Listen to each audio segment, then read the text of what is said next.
안녕하십니까. 박희락 교수입니다.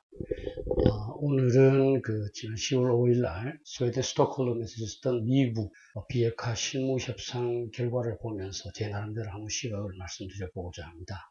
아직 진행되는 상황이고 별 성과가 없었기 때문에 제가 여러분한테 말씀드리고 싶지 않았는데, 언론이나 또 이제 일부 북한 전문가 또는 북핵 전문가라고 말하는 사람들이 너무 낙관적인 얘기만 하고 또 제3자처럼 우리 일인데 전혀 걱정하지 않는 그런 모습을 보여서 이래서는 안 되겠다 하는 생각에서 제가 말씀드리고자 합니다. 지난 10월 5일 스톡홀름에서 열린 그 실무협상은 북한이 결렬시켰습니다.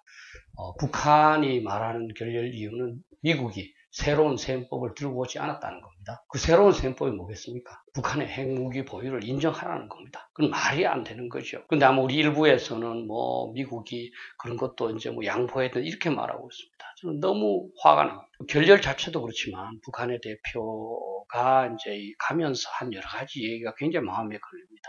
북한의 김명길 대표는 그런 역겨운 회담 이거 안 하겠다. 또 어떤 끔찍한 사변이 일어날지 누가 알겠느냐. 또 핵무기 실험, ICBM 발사 이런 것도 할 수 있다. 상당히 고압적이었을 뿐만 아니라 북한이 꾸미고 있지 않느냐. 뭔가 계획을 갖고 이번에는 이제 고의적으로 이미 결렬시켰고 그 다음에 이 장기적으로 어떻게 할지를 이미 결정해놨다는 그런 생각이 듭니다.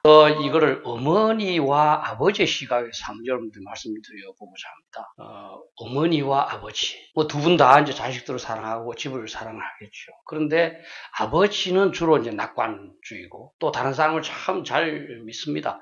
그리고 한두 가지만 갖고 어떤 사실을 판단하고, 그래서 사실은 대부분의 집에서 아버지가 친구 보증 서서 집안을 망하게 하고 또 사기도 당하고, 아버지가 이제 그 경제권을 맡았을 때 그 집이 잘 되는 경우가 참 많지 않습니다. 근데 어머니의 경우에는 이 상황을 굉장히 비관적으로 이렇게 보면서 한두 가지 요소가 아니라 다양한 많은 요소들을 사실 고려합니다. 어머니가 재정적인 책임을 맡는 가정은 잘못된 경우가 저는 별로 없는 것 같아요. 제 친구도 그런 얘기 합니다만 자기가 경제권을 가졌었는데 그 아내 말을 한 가지만 들었어도 살림새가 나아질 거다, 그런 얘기를 합니다. 저는 사실 다행히 우리 집 사람한테 다 맡겼기 때문에 제가 군인 봉급, 교수 봉급으로 많지는 않지만 애들 결혼시키고 집도 하나 있고 그렇게 되었습니다. 그래서 우리는 어머니와 아버지의 시각에서 나라 일도 한번 보자 하는 겁니다. 많은 우리 한국의 전문가들, 정부에 있는 사람들은 아버지의 시각에서 이제 북한을 보는 것 같아요. 이렇게 결렬시킨 것도 북한이 협상 전략에서 그렇게 한 거지, 궁극적으로 핵무기를 보유하려고 하는 건 아니다. 그러니까 자신의 몸값을 미국한테 올리려고 하는 것이다. 이렇게 계속 자기 나름대로의 해석을 합니다. 그리고 다른 사람한테 내가 이렇게 남이 모르는 그 뒤에 있는 그 북한과 미국의 의도를 다 파악해놓으라, 이렇게 자랑을 합니다. 근데 사실은 이런 아버지의 시각 때문에 우리가 지금 북한이 핵무기를 개발하는데 한 번도 제대로 영향력도 행사하지 못하고 허용을 했고요. 멀리 따지면 조선시대 때 임진왜란, 정묘, 병자호란, 그다음에 한일합방, 6.25 다 이런 아버지들의 그런 자기 중심적인 그런 판단, 또 이제 낙관적인 판단, 또 한두 가지 요소에 의한 어떤 그 판단에 의해서 잘못되어 왔던 겁니다. 근데 어머니의 시각은 뭘까요? 저는 만약에 어머니가 현재 북한의 이 핵무기를 본다면 저는 이렇게 생각할 것 같아요. 북한이 아무래도 지금 뭔가 우리가 생각하는 것과 다른 것 같다. 북한이 핵 보유하려고 하는 거 아닌가? 북한이 핵 보유를 하면 그 다음 할 일은 뭘까? 바로 그 핵무기 위협을 또는 핵무기 사용을 통해서 우리 남한을 자기 통제하에 또는 정복하려는 거 아닐까? 적화 통일하려는 거 아닐까? 저는 이렇게 생각할 거라고 저는 믿습니다. 이 스웨덴 실무회담 하기 며칠 전에 10월 2일 날 북한 SLBM 그 잠수함 발사 미사일 쏴서 미국한테 만약에 미국이 우리 핵 보유를 인정하지 않으면 앞으로 미국을 공격할 수도 있다, 이런 걸 보인 거 아니겠습니까? 그 이유가 핵 포기하는 대가로 미국한테 많이 얻어내려고 하는 거겠습니까? 만약 그걸 얻어내려고 했다면 포로 회담에서 경제를 그렇게 지원해 준다고 그랬는데 그때부터 계속 얻으면서 예를 들어서 요구한 금액에 더 많이 요구하는 건 말이 되지만 그걸 전혀 요구한 적이 없지 않습니까? 그래서 저는 현재 상황에서 어머니의 시각에서 본다면 굉장히 상황이 지금 위태롭고 참 엄중하다. 조심해야 될 부분이 많다. 특히 저는 김명길 대사가 사변을 언급한 거에 대해서 굉장히 좀 마음이 조금 어두워요. 6.25 사변. 이 사변이라는 것은 대규모 전쟁을 얘기하지 않습니까? 북한의 상황에서 한번 생각을 해보십시오. 북한은 지금 핵무기는 가졌습니다, 분명히. 그런데 그 과정에서 경제는 지금 완전 파탄에 갔고요, 그죠? 내부적으로 정확하게 모르지만 김정은도 지금 국민한테 뭔가를 보여야 되는 그런 상황일 수도 있습니다. 그런데 현 상황에서 미국하고 이렇게 협상만 하면서 노닥거리면 북한의 경제는 점점 나빠지고 김정은을 비춰 점점 불안해지지 않겠습니까? 방법은 그 남한이라는 황금알을 낳는 거위, 그거를 잡는 겁니다. 그걸 안 그렇겠습니까? 여러분들께서 북한의 김정은이라면 이 현 상황을 어떻게 타개하겠습니까? 그 핵무기를 만든 것을 활용을 해야 안 되겠습니까? 그 활용을 해서 남한만 가진다면 일거의 모든 문제를 해결하는 거 아니겠습니까? 현재 상황에서도 북한이 만약에 기습 공격을 해서 서울을 점령한다면 그럼 한국과 미국은 어떻게 하겠습니까? 방법이 없습니다. 지금 철원에는 12m 폭의 도로로 다 개방되어 있고 김포반도도 사실 도하할 수 있도록 우리가 정보를 다 제공해 줬습니다. 파주문산 지역은 화학무기만 사용하면 금방 돌파할 수 있습니다. 어머니의 조심하는 시각, 자식들을 위험하게 만들 수 없다는 그러한 사명감이 높은 그런 시각, 그런 시각에서 한번 보자 이렇게 생각합니다. 미국의 안보 보좌관들은 전부 어머니의 시각을 지지하고 있습니다.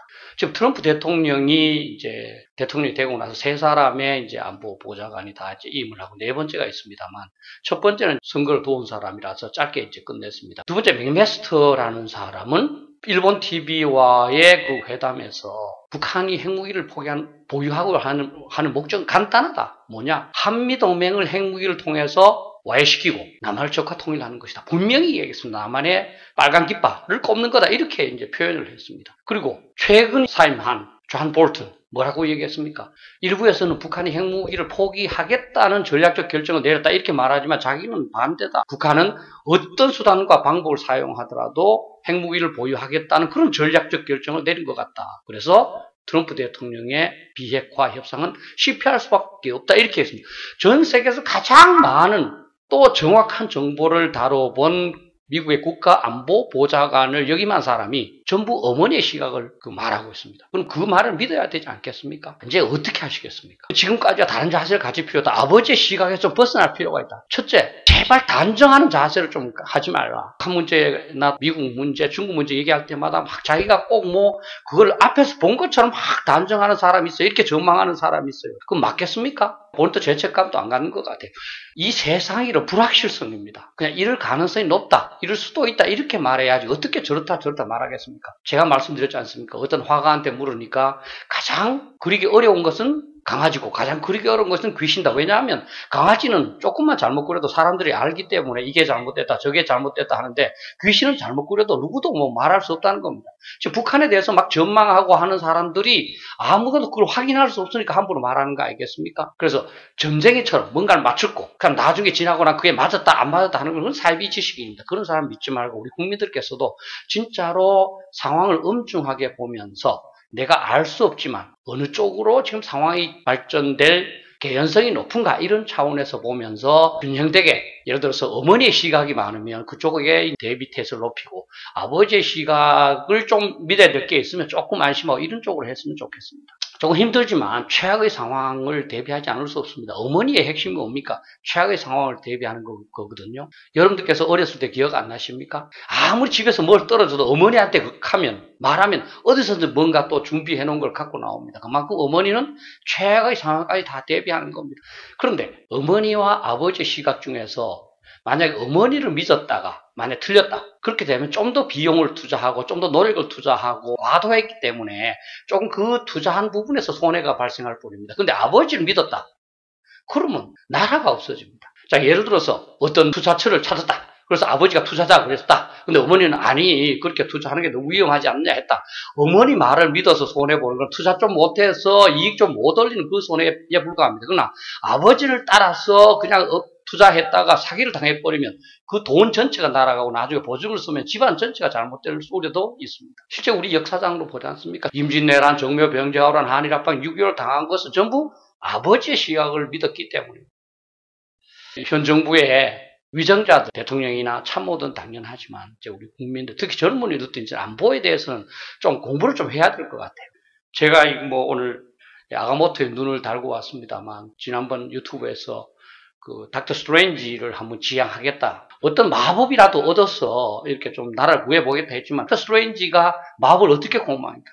무지무지 공부를 많이 합니다. 그 도서관에 있는 책을 다 읽습니다. 그렇게 해서 남보다 빨리 마법을 획득하는 거거든요. 알지 못하고 어떻게 올바로 대비하겠습니까? 아는 만큼 보고 보는 만큼 대비한다 이렇게 봅니다.